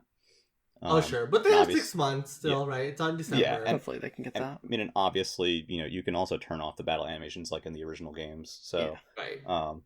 But like, yeah, such a great package. I'm excited to see more details. I just want to hear that map editor is back, and that you can share maps online, because that would be so fun. Imagine sharing maps online and then playing those shared maps with your friends. I think the DS one probably had that, right? That sounds fun. I'm not sure. I've never played Advance Wars multiplayer. Yeah, I've only ever played like the campaign for one. Like that is my full extent of Advance Wars experience. But I'd be interested in these other modes and stuff too, for sure. Yeah. The one I played most was Dual Strike for the DS. Yeah, I know, like, some people say, like, oh, well, I mean, we already have Fire Emblem, like, do we need Advance Wars? And I would say yes, like... These are very different distinct games! No, yeah, you... They're so different. Look, just because they're both tactics games, you know? I cannot tell you how angry I am hearing. I've heard that. Very, very different. Like, there's room for both, especially because, like, hey, Intelligent Systems is not even doing this one. So, you know what? If you were worried about... it coming at the expense of Fire Emblem, it's not. This is just an addition, and this is good. I'm happy. Fire Emblem, you're very precious with your troops, because obviously they're named characters. You don't want them to die. In Advance Wars, they are like they're soldiers. They're expendable sometimes. Like you might send someone out knowing they're not going to come back home to see their family, but you're a commander, and that's what you got to do. Because it's war, Sonic. That's because it's war. But yeah, no, I find it kind of nuts when people are like, we obviously Fire Emblem is here. It's safe. It's coming. It's always coming. There's new ones being made all the time. I think even if Intsys were doing this Advanced Wars themselves, I still think it would have been got them work on something else sometimes. It's cool. But hey, the fact that it is a new studio, I think is even more exciting to me because, hey, that just means more games for us, and that's great. Oh, yeah, absolutely. And I do agree that I hope that maybe, WayForward and Intsys can kind of collaborate to make new ones in the future if this does well. For sure. That would be cool. I hope so. Before we move on to because there's only one last part to this direct, right? One last segment. But one last big segment. Yeah, it is a big segment. But before we talk about that, I do want to appreciate we got 4 brand new first party game announcements. All of them look great. All of them are out by the end of the year. How great is that? I basically want all of these games. Yeah. Like just 4 stellar games that are out within the next 6 months and that we didn't know existed until yesterday. And 3 of them are returns of. 2 of them are dormant franchise. I mean, Not even I think darn you can franchise. count There are three Metroid- games that I didn't expect to see. Yeah, Metroid, WarioWare, and Advance Wars are games. Even if like WarioWare, the latter two got 3DS entries very late. I think it's fair to say those are franchises we have not really seen in a big way in a long time, right?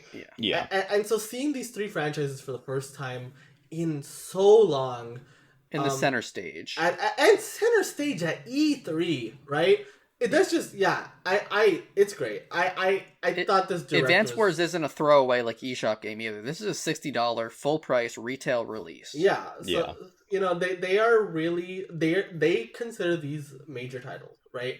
And they position them as such. And I was just very pleased with Nintendo as a software publisher for the rest of the year. I'm really excited to play these games. This is a fantastic year for Nintendo. Yeah, this whole year has been stacked, and the second year, the second half of this year is absolutely Even better. stacked. Yeah. And I think this E3 they really nailed like the kind of presentation that the E3 audience is looking for. The E3 audience is the audience that cares about like stuff like Advance Wars or WarioWare showing up, stuff like Metroid showing up and getting that kind of breakdown and that kind of attention. And Weirdly, DC Superhero Girls was not here. yeah, and I mean it's just they did a very good job with that. And also I think now would actually be a good time right before we get into our last segment here. Treehouse was great. I had a lot of fun with Treehouse. It's always good to see Treehouse. There was a special segment of Treehouse that was not shown live, but it was a segment on No More Heroes 3. And I kind of do wish they just kind of at least threw a No More Heroes 3 trailer in the direct. But this segment was about 20 minutes of gameplay of No More Heroes 3. And I did want to mention it a little bit because that game is currently coming out in August. There isn't a first-party release scheduled for August right now. So for my personal intents and purposes, it's the August game. And yeah, I mean, it looks really cool. The combat looks fun. I really like the inclusions they've added from Travis Strikes Again, because that game's combat is very cool and, in my opinion, much more interesting than the first two No More Heroes games. And this entry has that mixed with the standard No More Hero stuff, like the wrestling moves and stuff like that. They showed an awesome boss battle, some neat customization stuff. Basically, all of this is to say, if you have not watched the Treehouse segment on YouTube of No More Heroes 3, I would highly recommend it. I think No More Heroes fans will be really excited about it. And I think it'll be a lot of fun when it comes out in August. Awesome.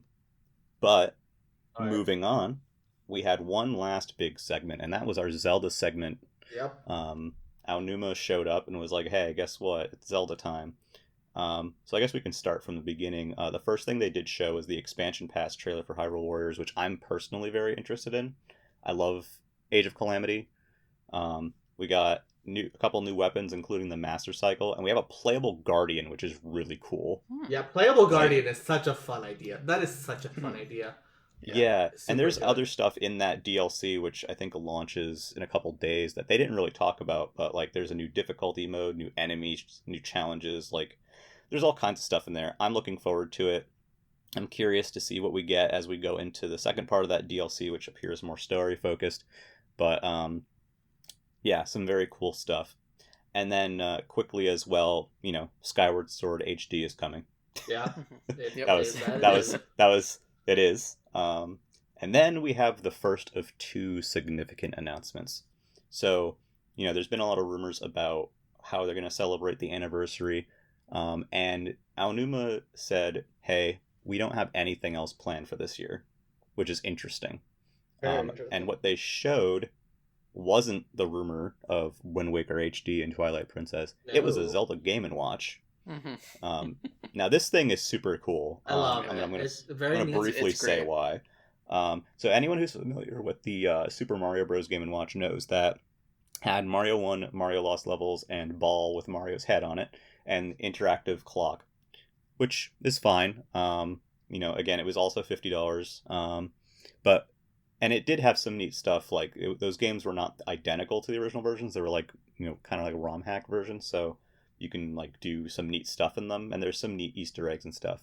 With the Zelda one though, they've really stepped it up in my opinion. So not only in terms of the games where we have Zelda 1, Zelda 2, the original Game Boy version of Link's Awakening, which are both English versions and Japanese versions are playable, which is not something that the Mario Game & Watch had. And then on top of that, the clock is back, but is actually playable this time, which I love because it's like the Mario clock on DSi. I don't know if anyone else here played like with that like I did.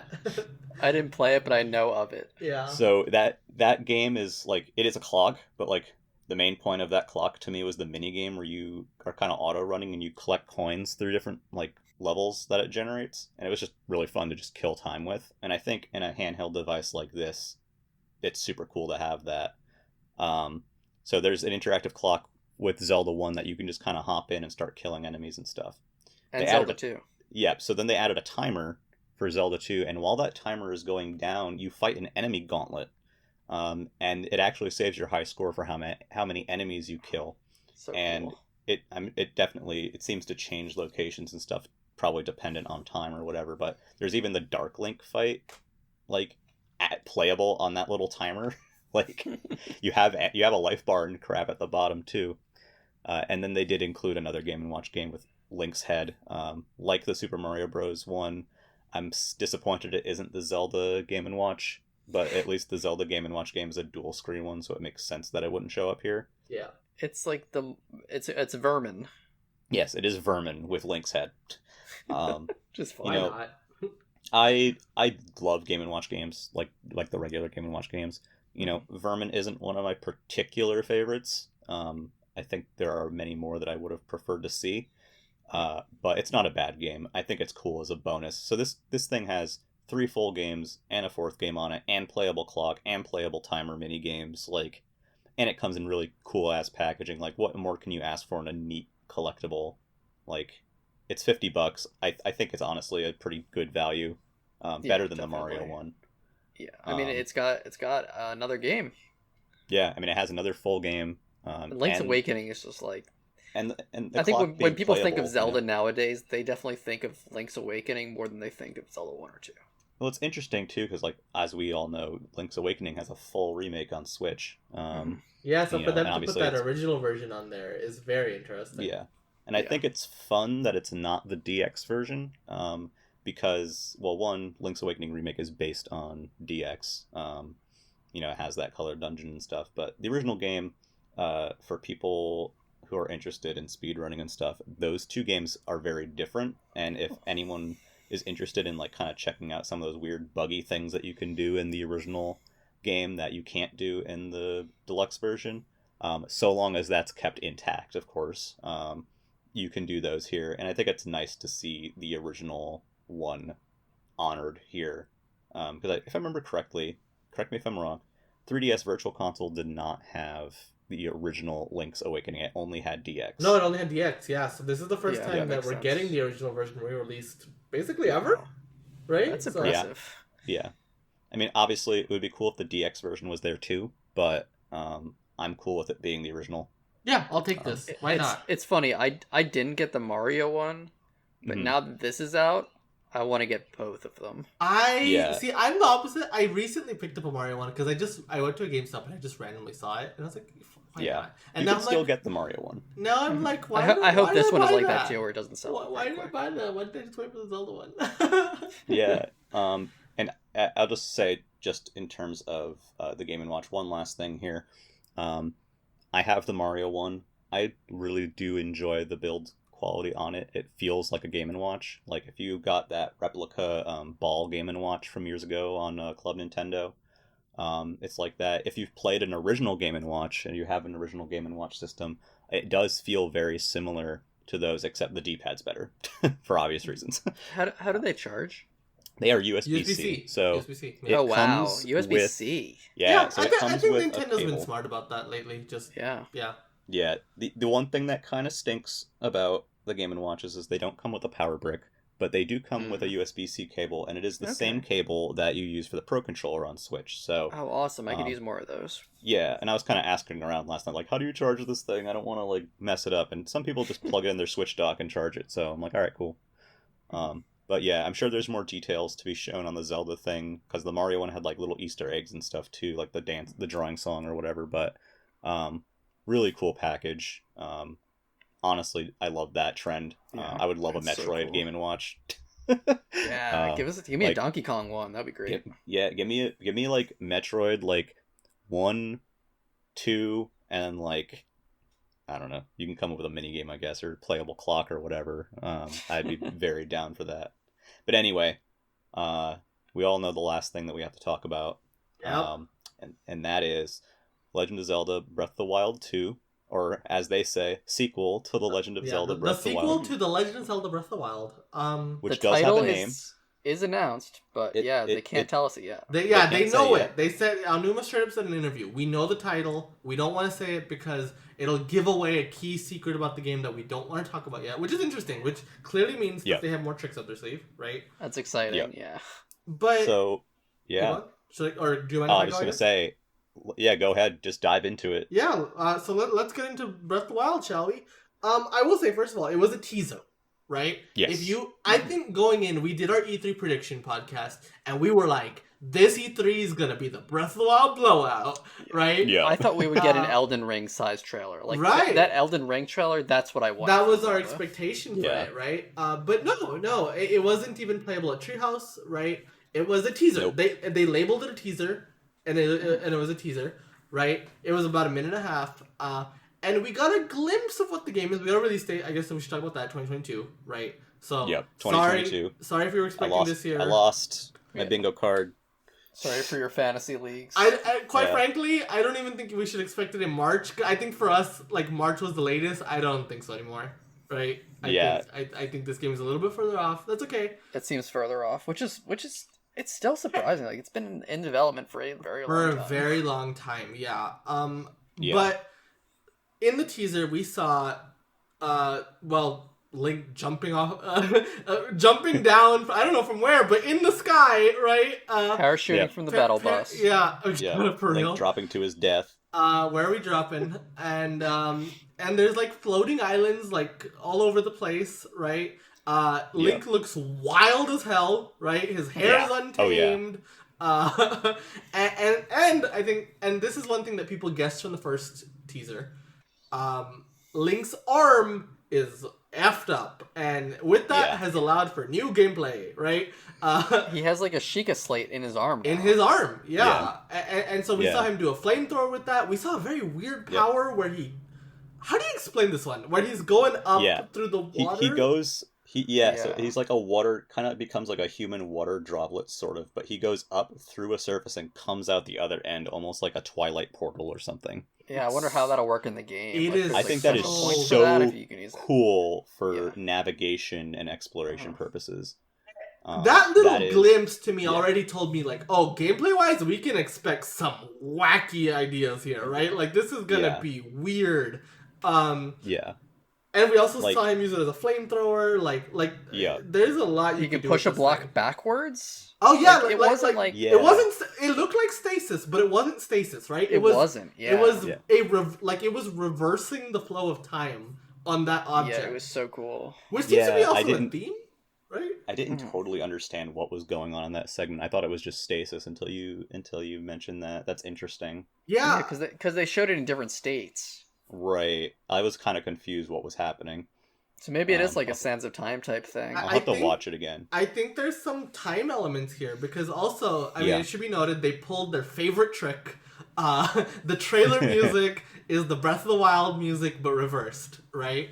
Yeah. Oh, I didn't even notice that. Yeah. Clearly, like, I think anyone who is concerned trolling about this game because it looks too samey, we don't know enough, right? If you're out there being like, oh, well, this looks like the same game, it's just like when people said at E3 2016 that there's no towns in Breath of the Wild, right? Yeah. This was a teaser. There's a lot of new mechanics in this game. There's new land masses, at least in the sky, and there might be caves too. We don't know. Yeah. And there Yeah, might be 'cause- more overworld stuff too. Like, we Yeah, just well, it's don't interesting, know. right? There's so much So we in the don't know. first trailer, it looked like we'd be going underground. And Yeah. then this time they're like, actually, by the way, Actually, yeah. giant sky area. Yeah. And I know there was some concern about like, oh, they're using the Hyrule from Breath of the Wild. And I can understand that concern. I do think that it will be remixed and changed and also have the benefit of having this additional content that's in the sky and possibly underground as well to help. I honestly was just digging the new abilities, particularly that water drop thing. Like the exploration stuff is so interesting to me, and that sky area is so very interesting to me. Yeah, the sky area looks so cool.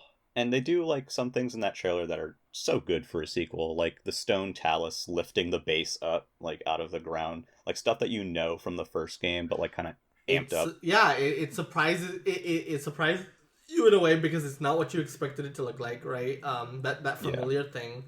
I think I'm a little disappointed it's further off than I was expecting, but yeah, I think. And part of it is just blind faith, but I feel like after Breath of the Wild, they've somewhat earned it, right? Yeah. I'm just kind of here for what the ride, wherever they take us. And I'm so excited to see more. Unfortunately, I don't think it'll be a while. Do you guys expect to see this game before next E3? Sincerely, no. I don't. Unless it's shown, unless they show it in an early direct next year in some form. No. Like a I teaser. think next E3 will be like that's E3 the proper blowout. E3 is E3 I Zelda definitely time. think E3, E3, they love Zelda at E3. Yeah, I mean E3, Zelda is the E3 crowd pleaser for sure. Just this game's gonna be massive. Like Hyrule's already huge, so imagine they're gonna make some changes. Like I'm hoping for some changes on the ground. Yeah. But the ground plus the huge sky stuff, like it's so cool. Like imagine there's like you can just jump off the sky place and you're in the world. Like how will this all work? There must be like a fast way to get up there too. Yeah, definitely. I think one thing I would say about this is I was a little disappointed in the trailer itself just because I felt like it just wasn't quite enough. I wanted so much more. I definitely wanted more, even from a teaser, right? I just wanted more. Yeah. But there is enough glimpses to me that I'm like, oh, whoa, like, what? Right? It was enough stuff to talk about. It's definitely intriguing. Yeah. I do think a good part of the trailer, like, the trailer kind of has, like, this lull in the beginning and in the end where it's kind of like, setting up for stuff. And then all of a sudden all this stuff happens. Yeah, it's just like... I was worried it was going to be all cinematic. I was like, oh no, you can't give us a whole year of just another cinematic trailer. I do feel like they should have shown, even if it was just a little bit more, like, gameplay-wise, like, even if it was just some gameplay in the sky or just some more with those powers that they showed. Like, it felt... Show us some new location on the ground, maybe. It made some, like, direct, temple or something. The direct kind of ended with a little note. less of a bang. Because of how they structured this. I almost think this should have started and, like, Metroid should have ended it. Yeah, I don't know. I mean, I don't think it was a bad timing or whatever. I just think it's the specific teaser itself, I think, that was the issue. I think we were all just hoping for more. But again, if the game is further off than we were expecting, it's understandable. Yeah. I think, like... It's weird. I think this is kind of the perfect trailer to it is both like if you're a hardcore defender of Breath of the Wild, you will defend this trailer, right? You'll say you had a good time, whatever. But then there's also just enough of like it's very easy to concern troll with this trailer, right? Yeah. I think that I really think that this trailer is like, hey, look, I didn't see this or I didn't see that. Like, is it really all that different? I feel, I kind of feel, I think what I feel about this trailer, I think just to sum it up in a way, and maybe you guys will agree, maybe you won't, it kind of feels like a teaser that we should have seen last year, if that makes sense. Like, I get if we were getting another teaser, I feel like this would have been a good teaser for last year. But, at the same time, this trailer also has, like, Link as, like, Cyborg Tarzan, so, like, I mean... Is this the longest development cycle for a Zelda game? It honestly is, yeah, because Is the Which previous is amazing because it's a sequel. the previous record holder is Breath of the Wild, right? Mhm. Now Yeah. I have to imagine, like, this is completely speculation with no basis, right? I wonder how early they were planning, because I don't think 2022 was the initial plan, right? No. And, I and, think COVID made that happen. and COVID was a big wrench in that. I It just makes sense that an open world game was the one that got fucked most by COVID, right? Yeah. Because Yeah. it is the game with the biggest scale, the most people working on it, so that's gonna get the most So much disrupted. testing. Yeah, that's the Yeah. one that's gonna get most disrupted easily, right? Yep. But I wonder, like, I guess, does this make sense? Like, my internal timeline of this is, like, I think they wanted it out, like, fiscal year 2020, like, March 2021. And then Yep. your typical Zelda delay happened, right? Where Right. they always have too many ideas. They always, go overboard. And so that it got pushed later into 2021. And then I think ultimately COVID is what pushed it into next year. Does Yeah. that make sense? Yeah. I feel similarly in terms of like my idea of how that played out. One thing that's interesting, I was talking to a friend about this all last night, and one thing they said to me I thought was very interesting in terms of the Breath of the Wild 2 trailer. They weren't really too into what they saw, and the reason I thought was very interesting, and that is, I think I believe this is exactly what he said, which was, in Zelda, you are a guy with a sword, and and that's that, and then everything else, you're dealing with everything else. In this, Link kind of has all these weird, almost superpowers. Now, personally, I dig this. I dig this a lot. But I thought it was an interesting perspective. And I thought it was worth mentioning just because I'm curious if there are other people out there who feel that way, that the simplicity that a Link's like moves and typical move set lend itself. It is to a huge Zelda. departure. I mean, like, the items used to do everything. And Yeah. I mean, to an extent I do miss the items. Though I Yeah. also think like the Sheikah Slate and this Arm Sheikah Slate are very interesting, and Yeah, I mean, I personally they prefer work. this They're cool. format, but a lot of people do dig the old format. Well, I think it's interesting because he said that it kind of felt like Metroid to him because of these powers that you're getting, that in Breath of the Wild 1 you get them all at the beginning, right? Yeah. For the most part, and then in this, I'm guessing you'll probably get them early on, and they inform how you travel through this world. I think it's a bit different because in Metroid you're getting these powers as you go through the game, Mm-hmm. and then it lets you kind of backtrack to previous places. And in this, I feel like the powers you get, you're getting these powers, and they inform the exploration that you're doing and allow you to do all these wild things. And I feel that exploration is the center and the heart of Zelda. So, Breath of the Wild 1 is, to me, 3D Zelda 1, and Breath of the Wild 2 looks like it's continuing that. So I was just curious what your guys' thoughts were on that. I'm kind of all for just go crazy with this one. Yeah. Do Yeah. things I that want them to go bonkers with the power ups. I really do too. Like again, this is a world that we already know, right? So Yeah. I want them to just go all out with just all sorts of crazy ideas. And this trailer Yeah. did a good job of already teasing that for me. So That- I'm I want a way Yeah. to swing around more. Give me some Yeah. like I- hook shot equivalents. Make me Spider-Man. Yeah, I mean, I think that's an mobility is the interesting big point. thing, right? I want more mobility options. I think that Yeah. would just Yeah. be fun. Well, I think it's Give interesting me a motorcycle because from the start. now Oh, yeah. the thing with this is that it's not the first game in this set. This is now a direct sequel, and it has that world from the first one. So it makes sense that, to make that content interesting or more interesting, that you might have different powers that let you navigate it in a different way. Yeah, It makes sure. sense for a sequel to have that. So That But you yeah, I can't mean- you can't rely on the same crutches used in the first one. You can't. yeah, Maybe use stasis for everything, and then now you don't have stasis. Now you have something else. So you have to change your Yeah. tactics. yeah.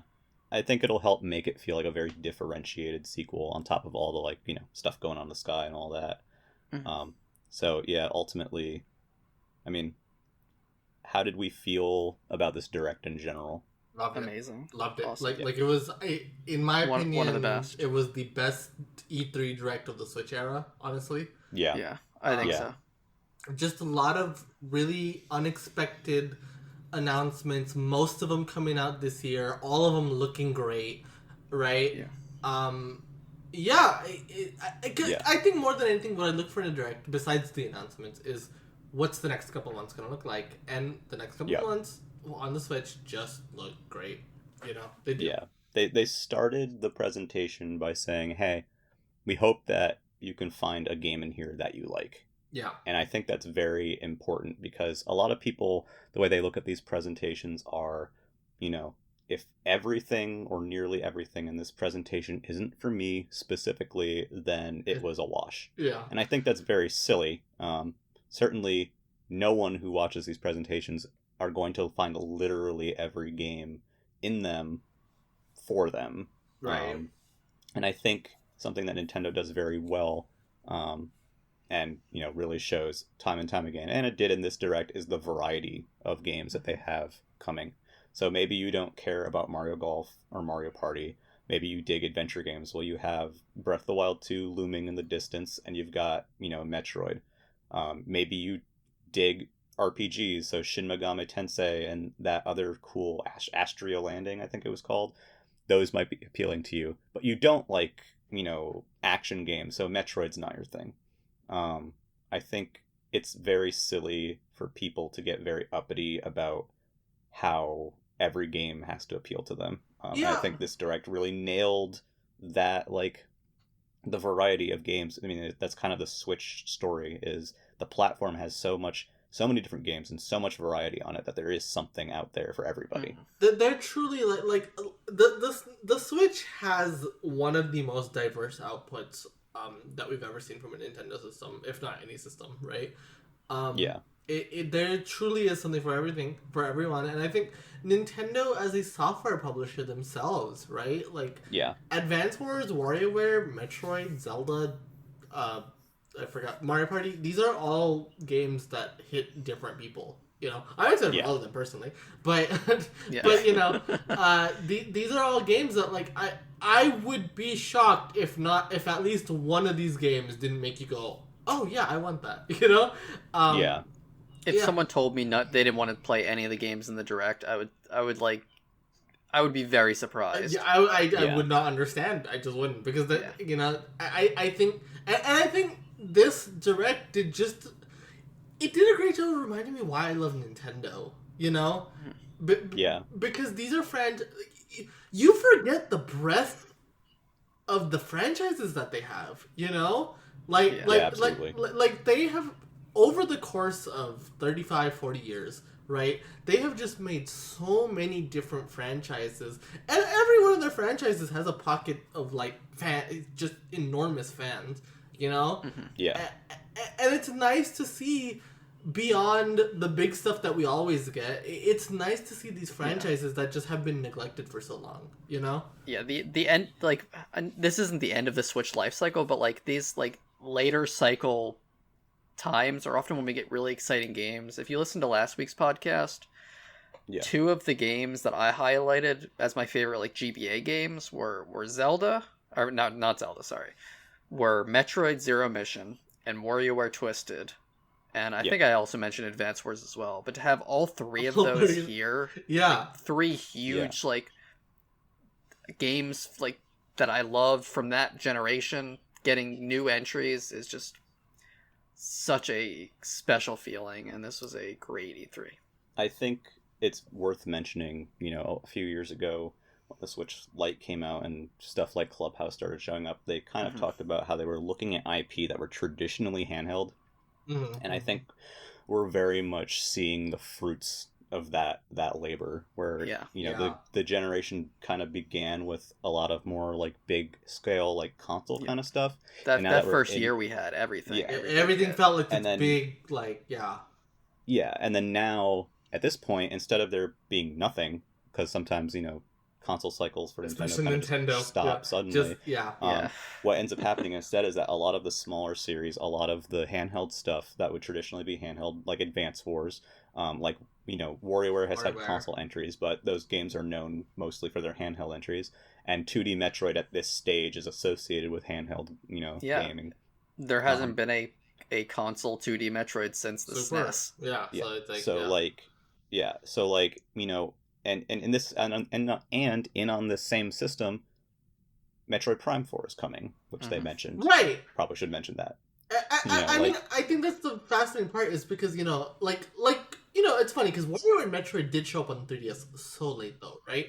But it was so late after the next system had come out and where things had started petering out that I don't blame people for skipping those entries, right? Yeah, I skipped Samus Returns, and I'd really like to play it still. And you love Metroid, right? I would Yeah. definitely recommend it. But here's the thing though, like with Metroid Dread, with WarioWare Get It Together, like these games are coming even though they're late in the generation. The Switch isn't going anywhere. The Switch is still exciting, and it's getting those big tentpole releases that keep you interested, right? So it's having that healthy mix, where it's like for people that love the huge games, they're still getting Breath of the Wild 2. They're still getting Metroid Prime. Like there's huge games coming as well as huge these amazing tentpole releases. stuff. Yeah, but then we are in year 5 of Switch life cycle, and it feels like we're in year 3.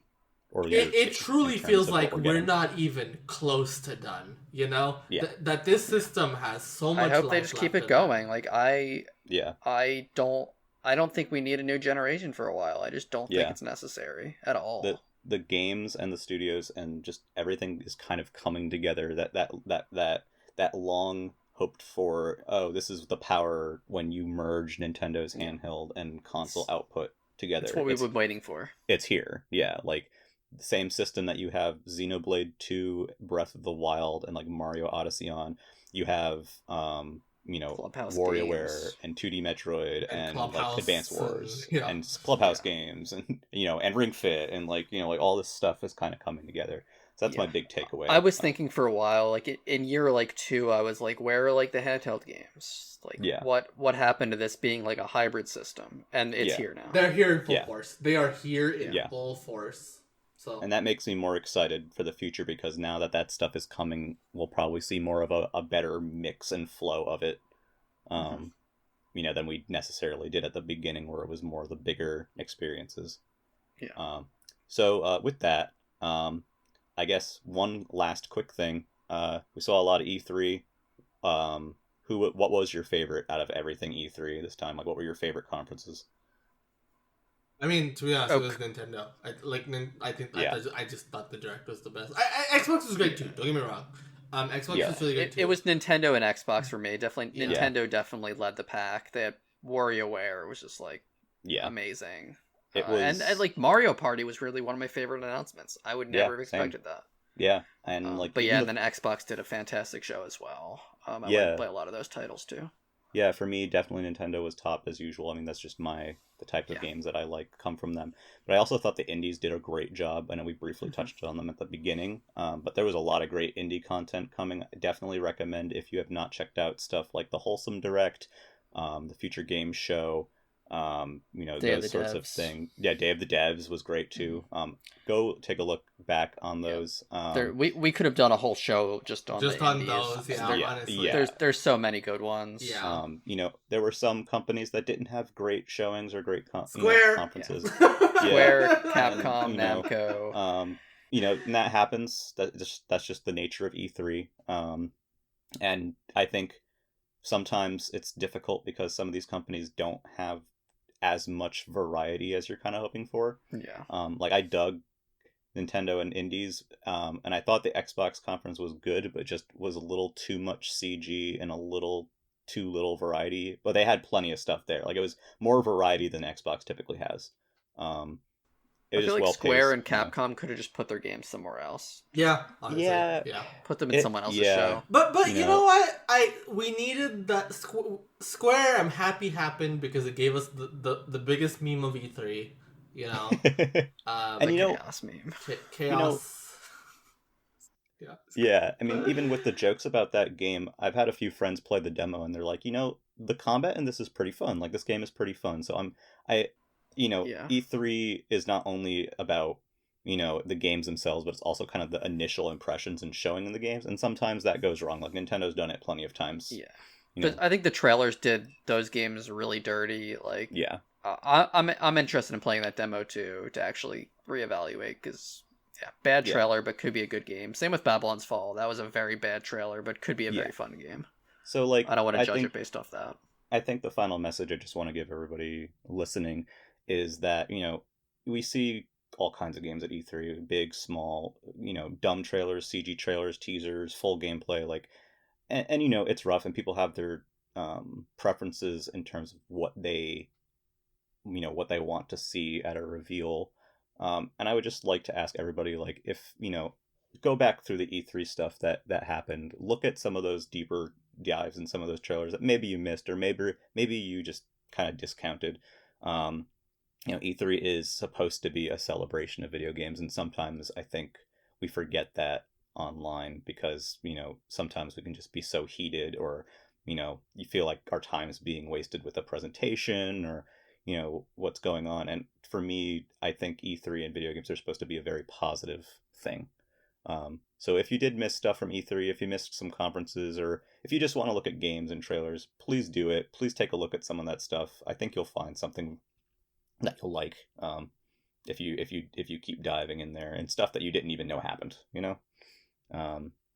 So with that, this is it for our E3 wrap up. Thank you guys so much. Yeah, thank you guys for joining me today on this one. We had a lot to talk about, so this episode is very long. It won't all be this long. So Yeah. I will quickly say, you can find us on nintendoera.wordpress.com. That is our community blog. Been a little bit content light lately, but we will get there. And you can listen to us on YouTube and all your favorite podcast platforms like Anchor and Spotify and all that fun stuff. We will be back here next week with another episode. So thank you again for listening and for being here. And that's going to be it from us. Thank you guys. See ya. Peace.